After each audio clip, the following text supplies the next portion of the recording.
जय माता दी दोस्तों, आप सभी का स्वागत है मेरे YouTube चैनल अमृता एस्ट्रो में। और आज की इस वीडियो में मैं बात करूंगी धनु राशि के लोगों के लिए सितंबर माह के राशिफल के बारे में कि ये सितंबर का महीना आपके लिए कैसा होने वाला है। तो देखिए, धनु राशि की मैं बात कर रही हूँ और इस महीने में अगर ग्रहों की स्थिति देखी जाए कि कौन सा ग्रह कहाँ विराजमान आपकी कुंडली में होगा, कौन सा ग्रह राशि बदलेगा।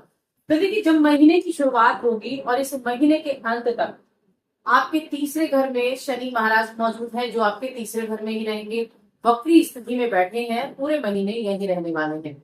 आपके चौथे घर में राहु विराजमान है और पूरे महीने इसी जगह चौथे घर में रहेंगे। आपके छठे घर में आपकी राशि के स्वामी गुरु बृहस्पति बैठे हैं, जो यही छठे घर में रहेंगे। आपका जो सप्तम भाव है कुंडली का, वहां मंगल देव बैठे हैं, जो पूरे महीने यही रहने वाले हैं। जब महीने की शुरुआत होगी तो बुध की स्थिति यहाँ रहेगी आपके अष्टम में, लेकिन 4 सितंबर को बुध आपके नवम भाव में आ जाएंगे, जहां सूर्य भी मौजूद है। सूर्य और बुध यही बैठे हैं और इस महीने में दोनों ही ग्रहों का राशि परिवर्तन भी होने वाला है। आपका जो 10वां भाव है, वहां शुक्र और केतु की युति है। शुक्र का राशि परिवर्तन हो जाएगा और केतु यही विराजमान रहने वाले हैं। तो ये हो गई हमारी ग्रहों की स्थिति। अब 16 सितंबर को तो सूर्य का राशि परिवर्तन होगा। सूर्य अपनी राशि सिंह राशि से निकलकर कन्या राशि में प्रवेश करेंगे, जहां केतु विराजमान है। 18 सितंबर को शुक्र का राशि परिवर्तन होगा और वो आपके 10वें भाव से निकलकर 11वें भाव में लाभ भाव में गोचर कर जाएंगे। उसके बाद 23 सितंबर को बुध का राशि परिवर्तन होगा और बुध जो है वो भी आपके नवम भाव से निकलकर आपके 10वें भाव में प्रवेश कर जाएंगे। तो कुछ ग्रहों की स्थिति हो गई इस प्रकार से। अब ये ओवरऑल जो ग्रहों की स्थिति रही, ये कैसे रिजल्ट आपको देगी। तो सबसे पहले हम आपके करियर के बारे में ही बात करेंगे कि आपका जो करियर है वो इस महीने में कैसा रहेगा। तो देखिए, सबसे पहले तो ये आपका करियर का भाव होता है। अब यहाँ करियर के भाव में शुक्र और केतु एक साथ बैठे हुए हैं। केतु जो होते हैं वो करियर के भाव में बैठे हैं और राहु सामने से दृष्टि भी आपके करियर पर डाल रहे हैं। साथ में मंगल आपके सप्तम में बैठे हैं।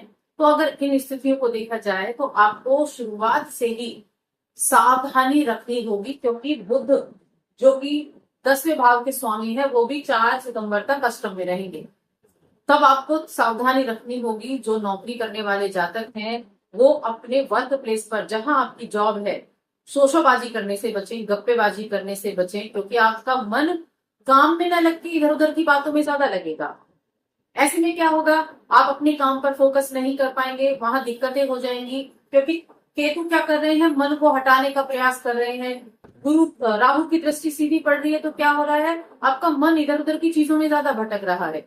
तो अपने करियर पर आपको ध्यान देना है, क्योंकि बॉस की नजरें भी आप पर होंगी और यहाँ फिर बॉस की नजरें आप पर होंगी और काम आपका सही टाइम से नहीं हुआ, ठीक से नहीं कर पाए आप, और आपने काम में मन भी नहीं लगाया, तो दिक्कतें हो सकती हैं।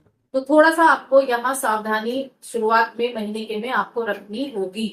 यहाँ तक कि व्यापारियों को भी सावधानी पूर्वक तरीके से चलना होगा, क्योंकि सप्तम में मंगल बैठे हैं और इसके स्वामी अष्टम में यहाँ रहेंगे 4 सितंबर तक।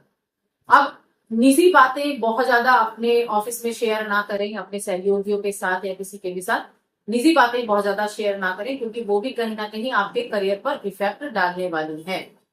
4 सितंबर को जब बुध का राशि परिवर्तन आपके नवम भाव में होगा, जहां सूर्य बैठे हैं, तब स्थितियों में थोड़ा परिवर्तन होगा। व्यापार में थोड़ा सा यहाँ ठीक होना शुरू होगा।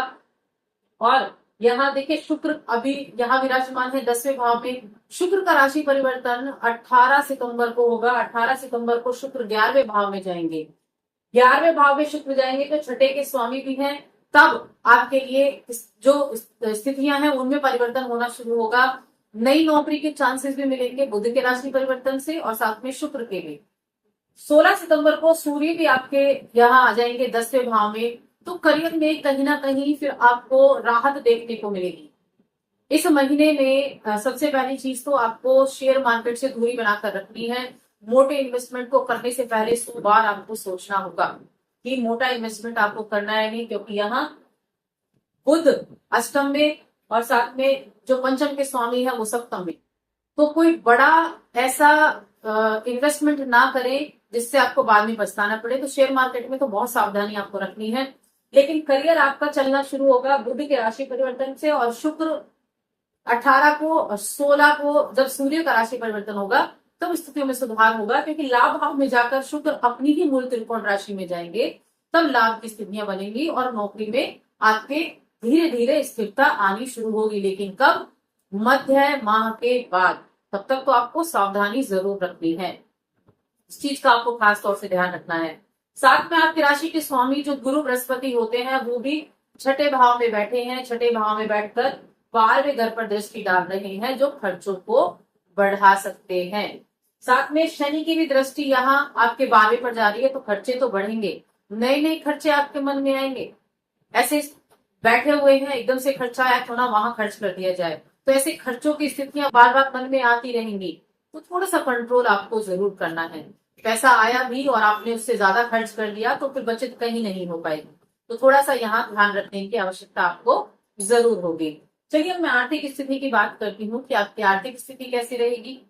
तो ये है आपका घर का भाव, जिसके स्वामी शनिदेव वक्री होकर बैठे हैं 30वें भाव में, और साथ में लाभ का भाव है यहाँ, इसके स्वामी बैठे हैं इसमें अभी 10वें घर में, उसके बाद आ जाएंगे 11वें घर में। जब शुक्र का राशि परिवर्तन होगा, जब आर्थिक स्थिति होनी आपकी अच्छी ठीक हो जाएंगी, तब आर्थिक स्थिति में सुधार होगा।